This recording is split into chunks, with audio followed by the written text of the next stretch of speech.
Dinikahi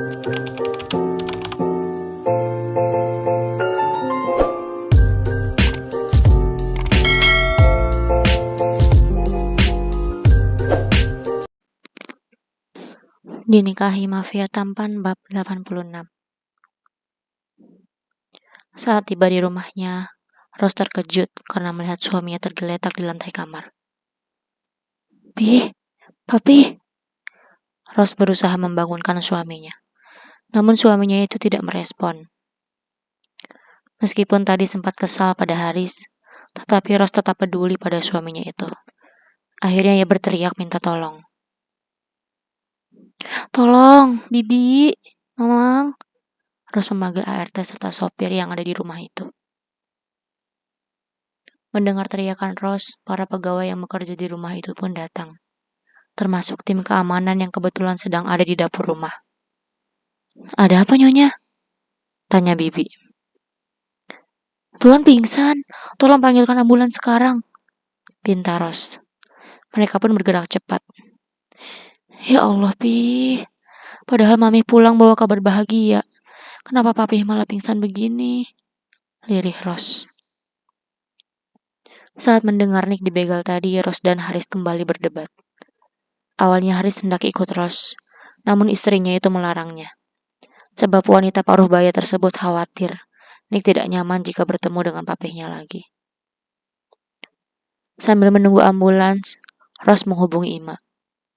Ia tak peduli apa yang sedang anaknya lakukan. Kring-kring. Ponsel Ima berdering. Kala itu ia sedang bermesraan dengan Nick. Siapa sih? Ganggu aja. Gumam Nick kesal. Awalnya Nick dan Ima mengabaikan panggilan itu. Namun karena ponselnya terus berdering, akhirnya Nick pun menjeda kemesraannya dulu. Maaf ya mas, ucap Ima. Ia tak enak hati pada suaminya itu. Iya, tunggu sebentar, biar aku ambil ponselnya, ucap Nick. Ia yang hanya memakai boxer itu pun turun dari tempat tidur. Saat itu mereka baru pemanasan. Mami? Gumam Nick. Ada apa Mami telepon malam-malam begini? Coba dijawab aja mas, ucap Ima. Akhirnya Nick yang menjawab panggilan tersebut. Assalamualaikum Mi, ucap Nick. Waalaikumsalam. Nick, papi kamu pingsan. Sekarang Mami mau ke rumah sakit. Kalau bisa tolong kamu susul ke sana ya, pinta Rose dengan nada panik. Meski Nick kecewa pada papinya itu, namun mendengar papinya pingsan cukup membuatnya terkejut. Hah? Pingsan? Oke, aku akan segera ke sana sekarang juga, ucap Nick. Ia langsung memutus sambungan teleponnya. Ada apa, Mas? Tanya Ima. Papi pingsan. Aku mau ke rumah sakit sekarang, jawab Nick panik. Aku ikut ya, Mas, pinta Ima. Jangan sayang, kamu kan sedang hamil. Tadi sudah bolak-balik di jalan, nanti kamu kelelahan. Lebih baik istirahat di rumah. Nanti aku kabari perkembangan kondisi papi, ucap Nick tegas. Ima pun menurut, ia tak ingin merepotkan suaminya. Ya udah, kalau begitu Mas hati-hati ya, pinta Ima. Nick mengenakan pakaian kemudian ia mengambil ponselnya yang sudah lama tak tersentuh itu. Ia sadar ponselnya pasti lowbat. Nick pun mengambil powerbank untuk mengisi daya. Setelah beberapa saat, barulah ia bisa mengaktifkan ponselnya itu. Sayang, kamu hati-hati di rumah ya. Kalau ada apa-apa, langsung kabari Mas, ucap Nick. Ia mengecup kepala Ima dan mengusapnya. Aku akan segera pulang dan nanti kita lanjut lagi ya, ucap Nick sambil menangkup pipi Ima. Kemudian ia mencumbunya lagi. Hati-hati Mas, sahut Ima setelah Nick melepaskan tautannya. Akhirnya Nick pun pergi dari rumah. Berhubung hari sudah malam, Nick pergi diantar oleh sopir serta ajudan yang selama ini masih stay di rumahnya. Mereka memang tidak dirumahkan, sebab Rose yakin cepat atau lambat Nick pasti akan kembali. Di jalan ia menghubungi Joe. Entah sudah berapa lama mereka tidak berhubungan. Terakhir kali bertemu saat Nick datang ke perusahaan Haris. Itu pun hanya sebentar. Telepon terhubung. Jo, papi dilarikan ke rumah sakit. Tolong kamu ke sana sekarang. Pinta Nick. Jo terkejut karena akhirnya Nick bisa menghubunginya lagi. Ia pun senang dan langsung menjalankan perintah bosnya itu. Siap tuan, jawab Jo cepat. Nick menghela napas. Mengapa hari ini aku seperti sedang naik roller coaster? Gumam Nick sambil mengusap kasar wajahnya.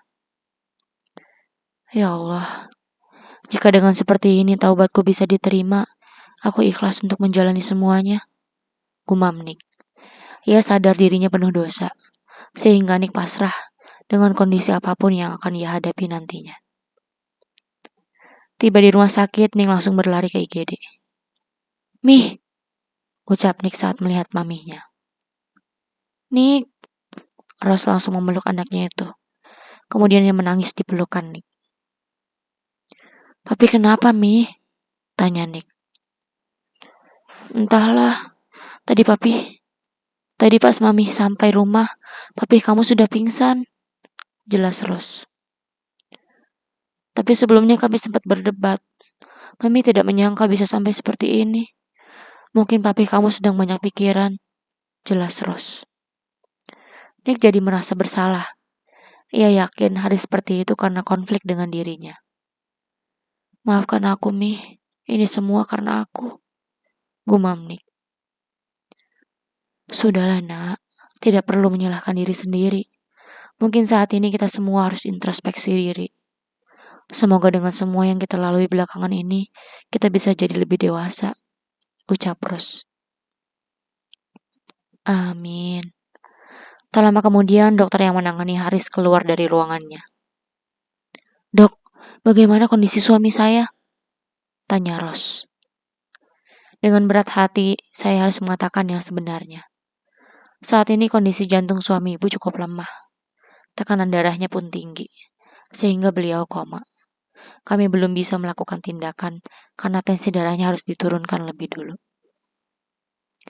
Nick dan Rose lemas mendengar kondisi Haris. Mereka menyesal karena sebelumnya sama-sama berdebat dengan pria paruh baya itu. Untuk sementara Bapak Haris kami rawat di ruang ICU dulu.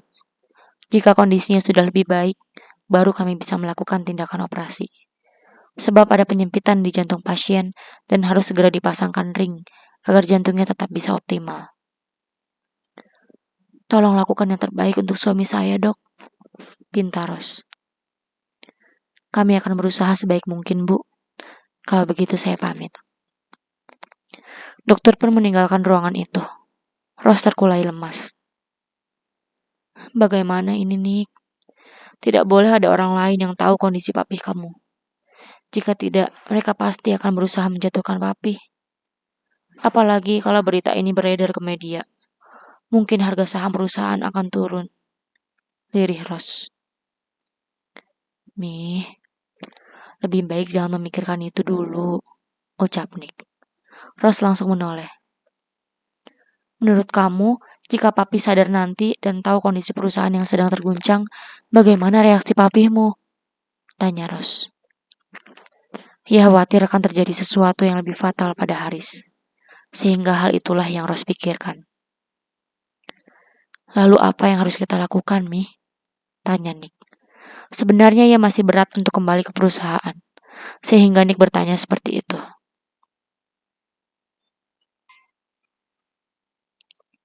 Saat ini hanya kamu yang bisa Mami harapkan. Kamu anak lelaki satu-satunya. Kamu pun sudah dikenal oleh banyak pemegang saham dan rekan papimu. Jadi mereka pasti bisa menerimamu dengan mudah. Ucap Rose. Tapi Mi, Nick tidak melanjutkan ucapannya. Sebab ia tak tega menolak Rose. Jika memang kamu masih peduli dengan kami, mohon bantulah kami. Jika tidak, artinya kamu mau melihat kehancuran perusahaan dan mungkin papimu. Rose tidak sanggup melanjutkan ucapannya.